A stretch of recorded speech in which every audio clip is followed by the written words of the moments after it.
What if one of the most unusual military computers ever built was made from game consoles? Not prototypes, not secret government machines, PlayStations, machines sold in shopping malls, later stacked inside a military supercomputer, and somehow they were used for surveillance, radar analysis, even intelligence operations. It sounds ridiculous, like an internet myth, but it happened because years before people worried about gaming addiction, the US military saw something else inside a console, not a toy, a weapon, and what they built with it was stranger than fiction. This is the story of the game console that helped the military spy.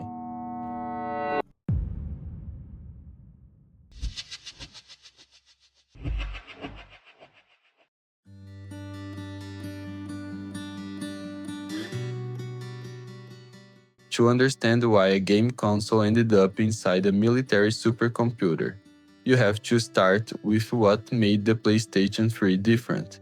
Because it wasn't designed like an ordinary console, it was, in some ways, overbuilt.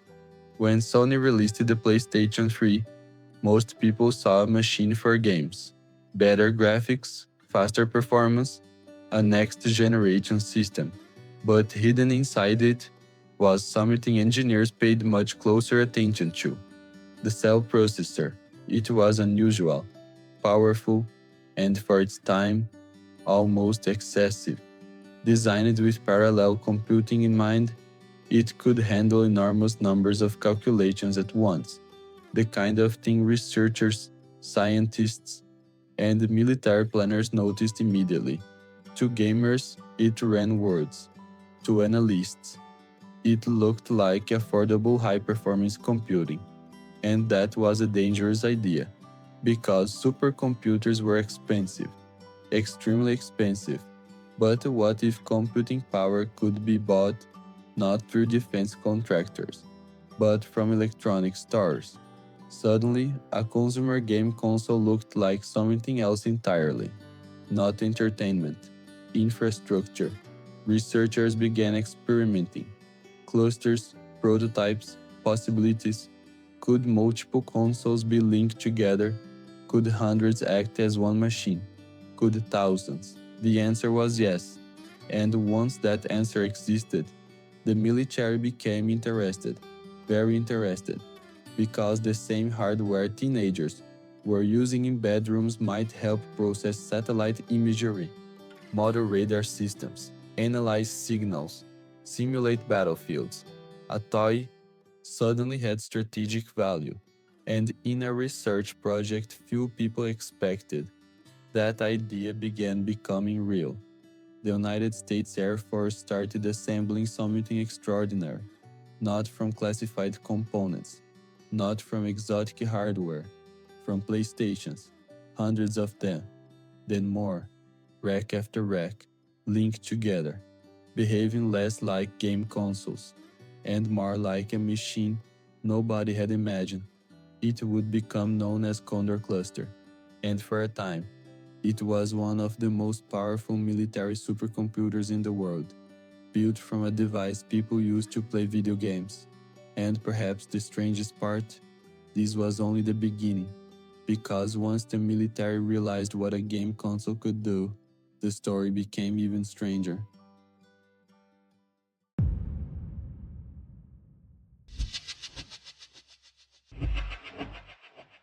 By the time Condor Cluster existed, something strange had already become clear. The PlayStation 3 was never just a game console, at least not entirely, because the same machine sitting in living rooms around the world was quietly being viewed very differently by researchers and by governments. And that raises a question few players ever asked. Why would intelligence agencies, defense planners, and military researchers pay attention to a video game console at all? The answer was power, raw computing power, and how unusually cheap it was. The cell processor wasn't merely good for games, it excelled at parallel workloads that mattered far beyond entertainment. Signal processing, scientific modeling, cryptography, image analysis, tasks associated with serious computing. That made the PlayStation something dangerous in a way few consumers realized, because it blurred the line between entertainment, hardware, and strategic technology. And once a consumer device crosses that line, governments notice. Some were fascinated, some were cautious, some were concerned, because powerful computing has never been viewed as just technology. It can become leverage, capability, even geopolitical risk. There were growing fears that large numbers of consoles could be repurposed in ways far beyond gaming, not just for research, but potentially for military modeling, encryption work, weapon simulations. A toy was beginning to look dual use, and dual use technologies tend to attract attention. In some circles, the PlayStation was discussed less like a consumer product and more like unexpectedly accessible high performance computing. That alone was strange, but it got stranger because the PlayStation 3 had something unusual most consoles did not. It could run another operating system, Linux. To most players, that feature meant almost nothing, but to engineers, it changed everything. Suddenly, the console wasn't just a machine for games, it could become a programmable computing node. And once people realized that, clusters exploded in possibility. Universities experimented, researchers experimented, and military projects expanded. The same console people used for Call of Duty was helping power serious computational work. And then, something happened that made many people suspicious. Sony removed the feature. Other OS disappeared. Linux support was gone. Officially, there were reasons: security, stability, business decisions. But for some observers, the timing felt strange because just as people were discovering how much could be done with these machines, one of the most unusual capabilities vanished, and that only deepened the mystery. Was it just corporate control, security concerns, or had the console revealed capabilities never meant to become this accessible? No matter the reason, the mythology around the machine grew. It was no longer just a beloved console. It had become something almost legendary in technical circles. A gaming system that had accidentally crossed into the world of serious computing. And perhaps what made that unsettling was realizing this wasn't theory anymore. The Air Force had already proven it.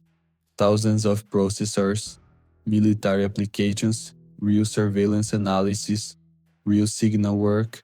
This was not speculation. It had happened, which raises a deeper question. If a consumer console could become military infrastructure, what else hides inside ordinary technology? Phones, GPUs, devices we call entertainment, that others see as strategic assets? That question still lingers. But the strangest part of the story was still ahead, because the military wasn't just experimenting with PlayStations.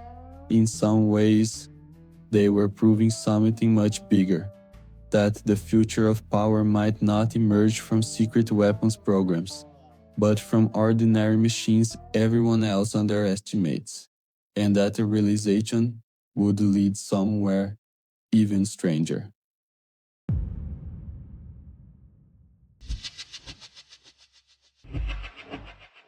By the time most people heard about it, the experiment was already complete, and what had started as an unusual idea had turned into something very real: rows of PlayStation 3 consoles, stacked together, running in perfect coordination, behaving not like individual machines but like a single system built for one purpose: processing data at a scale that just a few years earlier would have required hardware far beyond what anyone could buy in a store.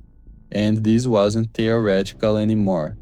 The system was used for real tasks, processing satellite imagery, enhancing radar data, analyzing signals that would otherwise take far longer to interpret.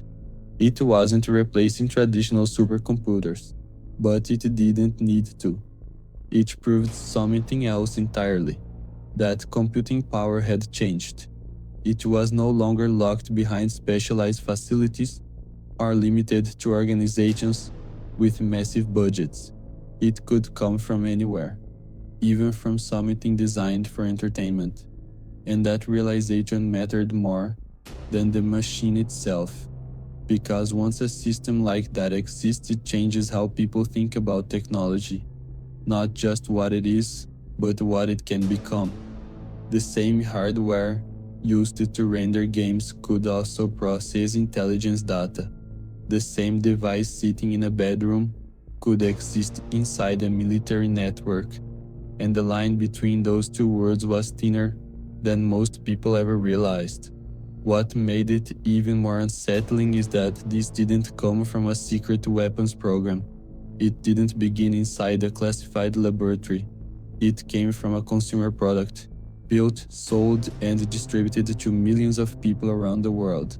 And for a brief moment, that product revealed just how much potential was hiding in plain sight.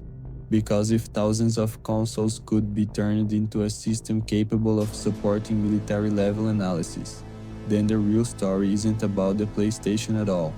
It's about everything else.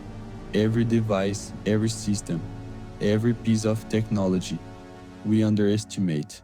Because the most important shift wasn't the creation of Condor Cluster, it was the realization behind it. That power doesn't always come from what looks advanced. Sometimes it comes from what looks ordinary. And by the time people recognize that, it's usually already being used in ways they never expected. Which leaves one question, not about what happened, but about what might be happening right now, in systems we don't pay attention to, in devices we think we understand, in technology we assume is harmless. Because if a game console could become part of a military computing system, then the next version of that idea might already exist, not in a lab, not in a government facility, but somewhere far more familiar and far easier to ignore.